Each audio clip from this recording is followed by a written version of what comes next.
Não olha direto. Não olha direto. Tem coisa que, quando a gente encara, aprende nosso rosto. No interior, o povo aprende cedo a respeitar certas coisas. Não é medo de fantasma, não. É medo de errar o jeito de olhar, de perturbar o que devia ficar quieto. Esse caos que eu vou contar aconteceu numa casa que hoje está vazia, abandonada no meio do nada. Ninguém mais mora lá. Não porque ela caiu ou ficou velha demais, mas porque quem ficou por último não era mais a mesma pessoa. A história que sussurram por lá é sobre um objeto simples, que todo mundo tem em casa, mas que naquele lugar aprendeu a fazer mais do que devia. Tudo começou com um espelho antigo, com a moldura de madeira escura e umas manchas no vidro, dessas que o tempo deixa. Dizem que ele não era amaldiçoado, não tinha vindo de nenhum lugar estranho, ele só fazia o que espelho sabe fazer melhor,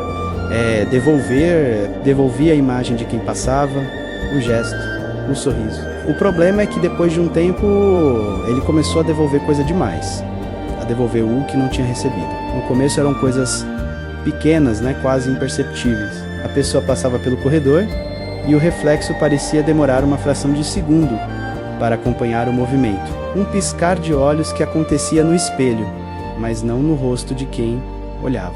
Detalhes que faziam a gente pensar que estava cansado, que a vista estava enganando, mas a coisa foi piorando. Um dia, o reflexo sorriu antes da pessoa. Um sorriso leve, de canto de boca, que apareceu no vidro e depois se formou no rosto real, como se a pessoa estivesse copiando o que viu. Quem morava na casa, um homem chamado Bento, começou a sentir um calafrio toda vez que passava por ali. Ele sentia que não estava mais sozinho, mesmo quando a casa estava vazia.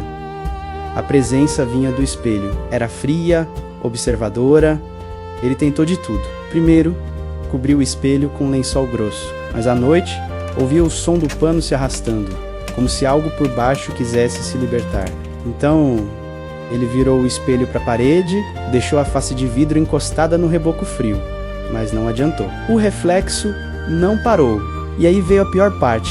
A descoberta que gelou a alma dele não era mais o espelho que refletia a pessoa. Era a pessoa que estava imitando o reflexo. Bento começou a se mover de um jeito estranho, a ter tiques que não eram seus. O sorriso, que antes era do reflexo, agora estava sempre no seu rosto, mesmo quando estava triste ou assustado. Ele estava se tornando a cópia.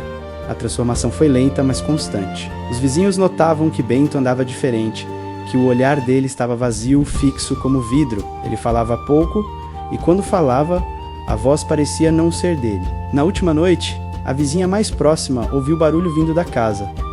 Não era briga, era uma conversa. Bento falava, ria, respondia a perguntas que ninguém fazia.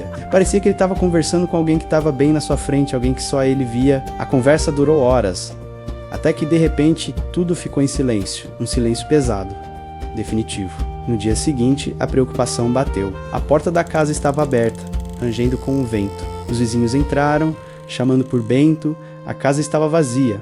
Não tinha corpo. Não tinha sinal de luta, nem uma gota de sangue. A única coisa fora do lugar era o espelho. Ele estava virado de volta para o cômodo, descoberto, limpo, como se tivesse sido polido, e no vidro, parado, estava o reflexo. Era Bento, mas não era. O rosto estava sereno, com aquele mesmo sorriso de canto de boca, e ele olhava fixamente para a porta, como se esperasse a próxima visita.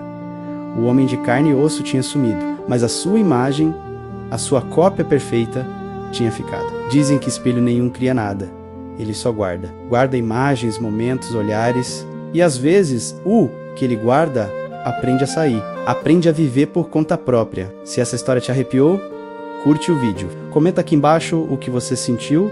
Se já teve alguma experiência estranha com espelhos, compartilha com alguém que tem coragem de olhar até o fim. E segue a gente para mais causos que o povo jura que são mentira, até acontecer perto demais. E agora me conta aí nos comentários. Você já ouviu alguma história parecida? Já teve medo de encarar alguma coisa simples, como o seu próprio reflexo?